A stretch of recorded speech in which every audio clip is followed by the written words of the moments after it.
And so here I was out of a job, and I wrote a syndicated newspaper column for a while and did little freelance things for a while.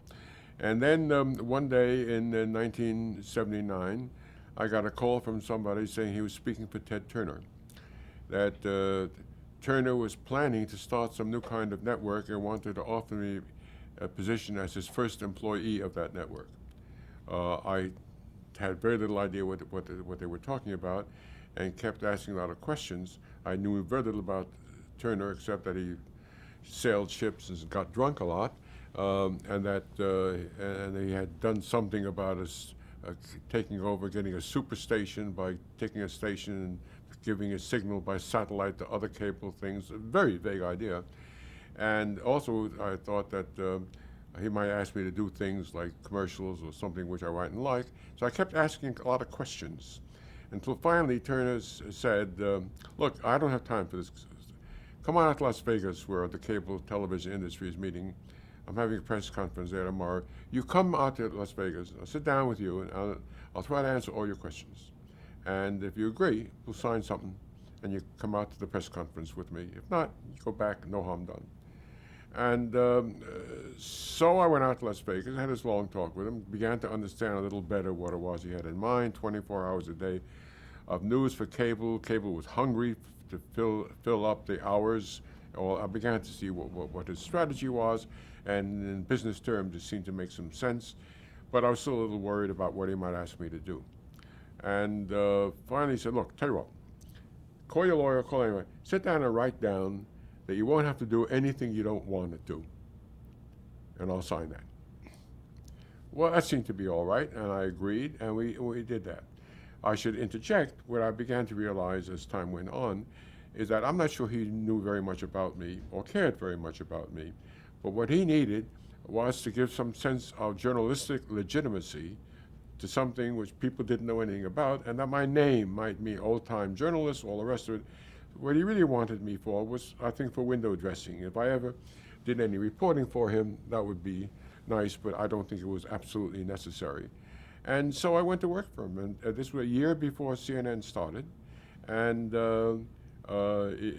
eventually, we opened up in Atlanta, and then we opened up in Washington, and I had a fairly nice time. I mean, he had offered me a vice presidency and all kinds of stock options, and I said, no, all I want is to be a journalist. Just call me your senior Washington correspondent. And for the most part, we had our run-ins every now and then about one thing or another, but we went along fairly well. I was some exciting moments. Had to be there when our hostages in Tehran were released. I was at Frankfurt when they arrived there and covered them. Went to summit in Venice, summit in Canada, all the rest of it. Anything that was important that was going on, I would go for CNN, and I found it fairly interesting and even sometimes amusing at times. Came to an end in 1985, and came to an end over something that had to do with my original contract.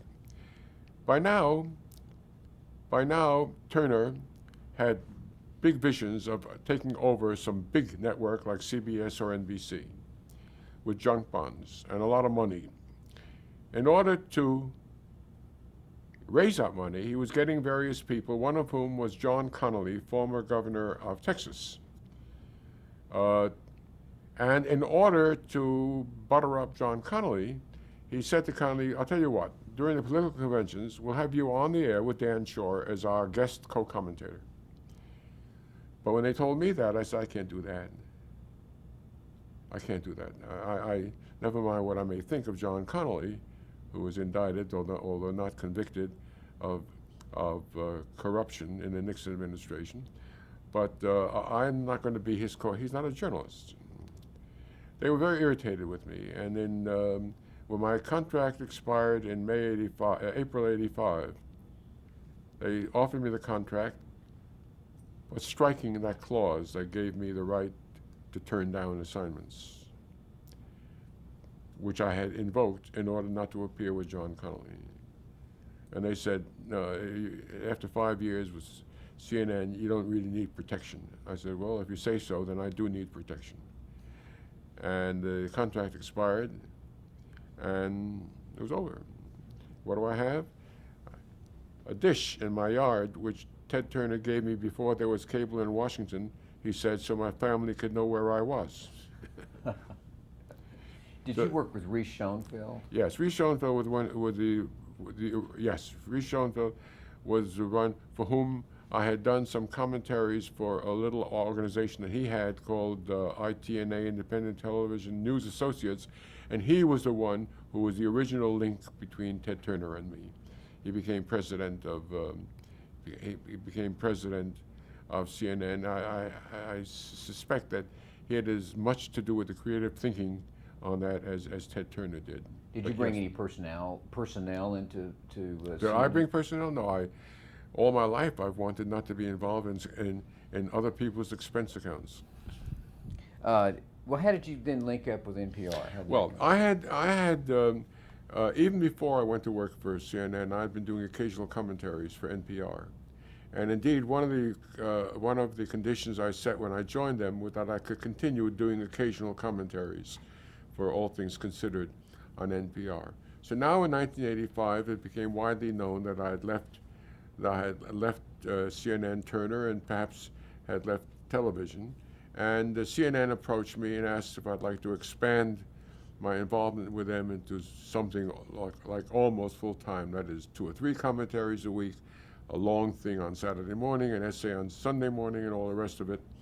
And I agreed, and I've been happy as a lark ever since. Well, let's just do a couple of summing up things here. I wanted to ask you, what do you think how would you like to be remembered in the profession?